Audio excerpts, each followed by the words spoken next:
किंतु अगले ही क्षण शिष्यों की उस टोली ने एक अन्य श्लोक का गायन प्रारंभ किया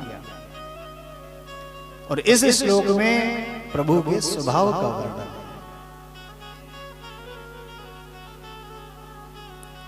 अहो बकीयं स्तनकालकूटं जिघांसया पाययदप्यसाध्वी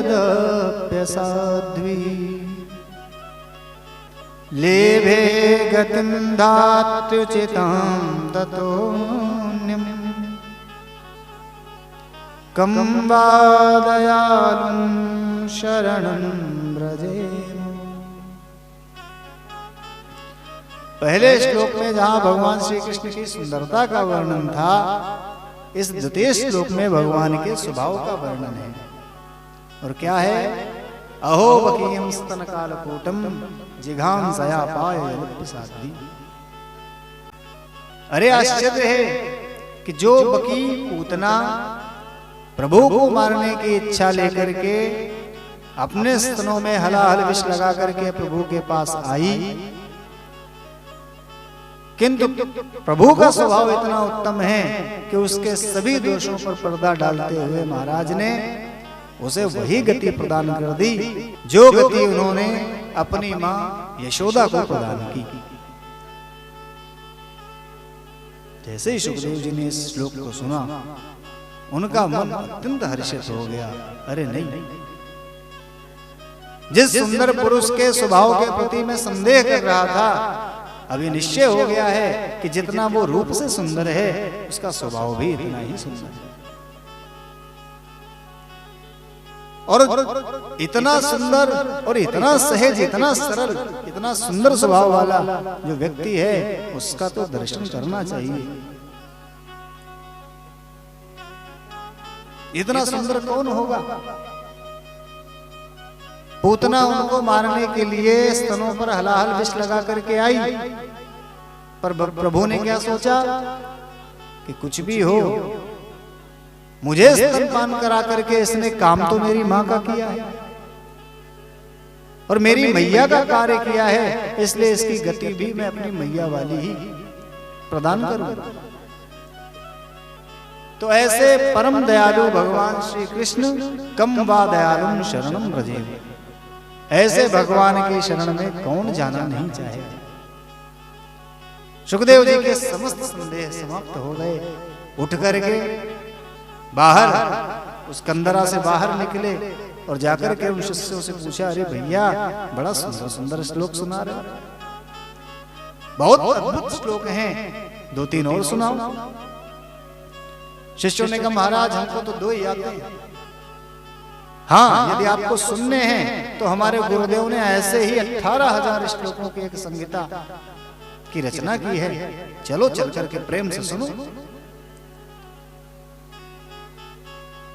भगवान की दिव्य महिमा ने, भगवान के रूप के वर्णन, भगवान के स्वभाव के वर्णन ने वो सुखदेव जी जो निर्गुण ब्रह्म की उपासना में रत थे, उनके चित्त को बरबस खींच लिया और उन्हीं संतों और उन्हीं शिष्यों की टोली के साथ पीछे पीछे पीछे पीछे सुखदेव जी व्यास जी के पास पहुंचे। जैसे ही वेद व्यास जी ने अपने पुत्र सुखदेव को देखा, अत्यंत हर्षित हो गए, हृदय से लगा लिया। वही पुत्र जो जन्म लेते ही संन्यास लेकर के उनकी तरफ दृष्टिपात किए बगैर ही चला गया, आज श्रीमद् भागवत महापुराण की कृपा से वापस वही पुत्र उनके समक्ष प्रस्तुत हुआ। प्रेम से आगे बढ़कर के वेद व्यास जी ने सुखदेव जी को हृदय से लगाया। मन में सोचते हैं कि चलो पुत्र तो मिल गया, अब मैं इस श्रीमद् भागवत महापुराण का ज्ञान अपने पुत्र को प्रदान कर सकता हूं। किंतु संत लोग कहते हैं कि वेद व्यास जी ने विचार किया कि श्रीमद् भागवत महापुराण की संहिता मैंने रची, इससे पूर्व मैंने जितने भी ग्रंथों की रचना की उसे अन्य ऋषि मुनियों को मैंने प्रदान किया है। और ये श्रीमद् भागवत महापुराण जो कि समस्त ग्रंथों में, समस्त वेदों में सर्वोत्तम है,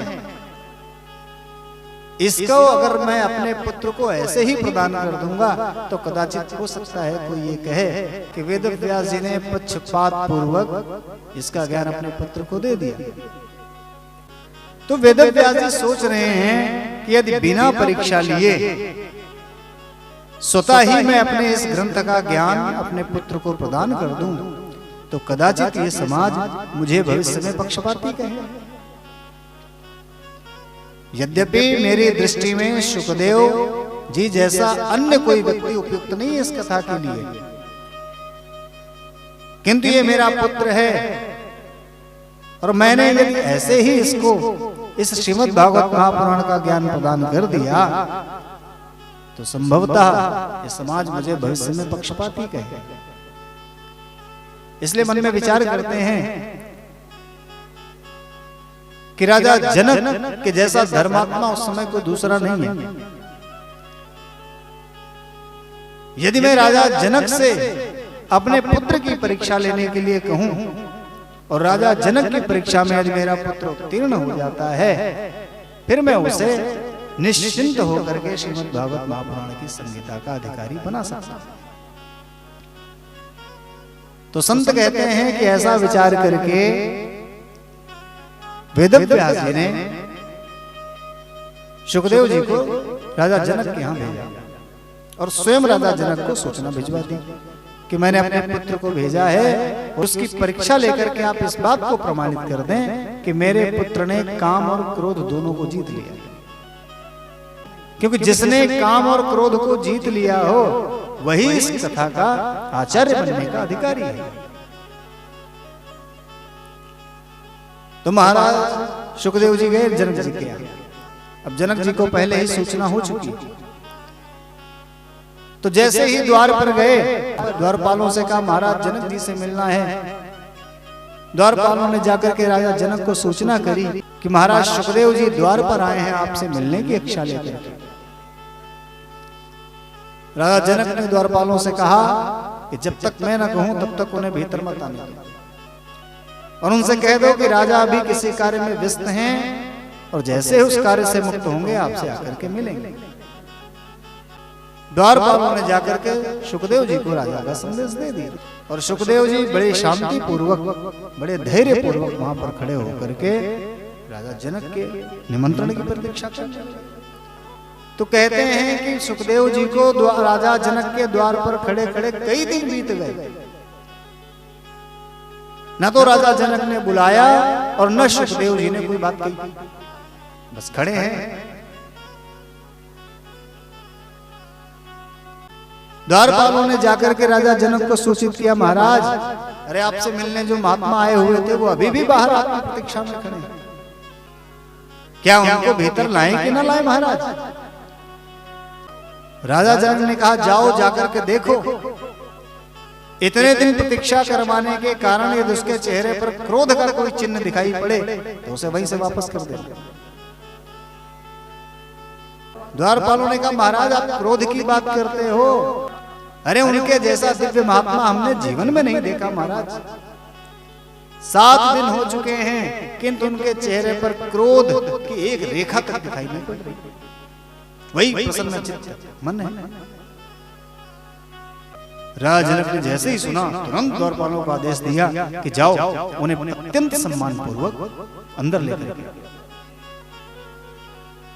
द्वारपाल गए, बड़े प्रेम से जाकर के शुकदेव जी को अंदर लाए और जाकर के कक्ष में एक पलंग पर जाकर के बिठा दिया। शुकदेव जी बैठे।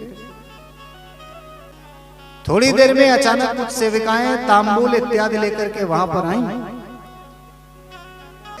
उनमें से एक ने जाकर के शुकदेव जी को तांबूल निवेदित किया,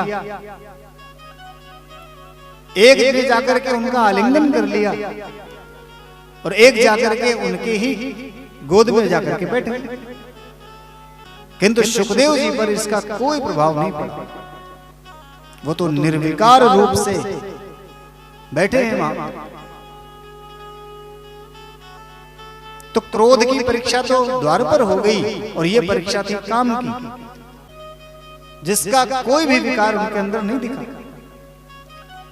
अरे काम का विकार तो उसके अंदर जागृत हो सकता है जिसे यदि पता हो, जिसे ये पता हो कि ये स्त्री है, ये पुरुष,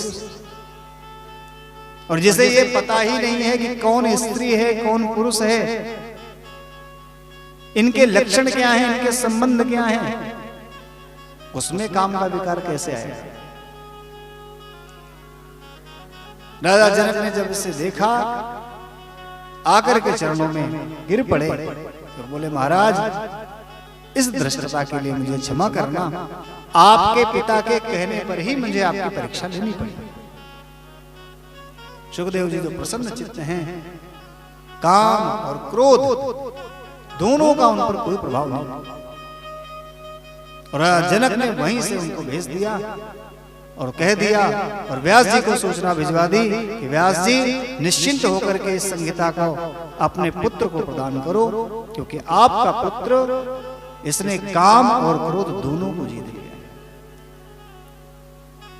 इस प्रकार इस श्रीमद् भागवत महापुराण की संहिता का ज्ञान श्री वेदव्यास जी ने अपने पुत्र सुखदेव जी को कराया, जिसे इन्होंने महाराजा परीक्षित को सुनाया है। और महाराजा परीक्षित को जब ये कथा सुना रहे थे तो वहीं पर बैठे हुए इनके शिष्य श्री सूत जी ने भी सुनी, जो कि शौनकादिक ऋषियों को सुना। शौनकादिक ऋषियों का दूसरा प्रश्न था कि महाराज इस कथा के अधिकारी परीक्षित जी ही क्यों बने, और परीक्षित जी के जन्म की कथा क्या है, और ऐसा क्या हुआ कि महाराज परीक्षित को अपना राज्य छोड़ करके इस श्रीमद् भागवत महापुराण की कथा को सुनने की आवश्यकता पड़ी। तो अब श्री सूत जी महाराज परीक्षित जी की कथा प्रारंभ करते हैं।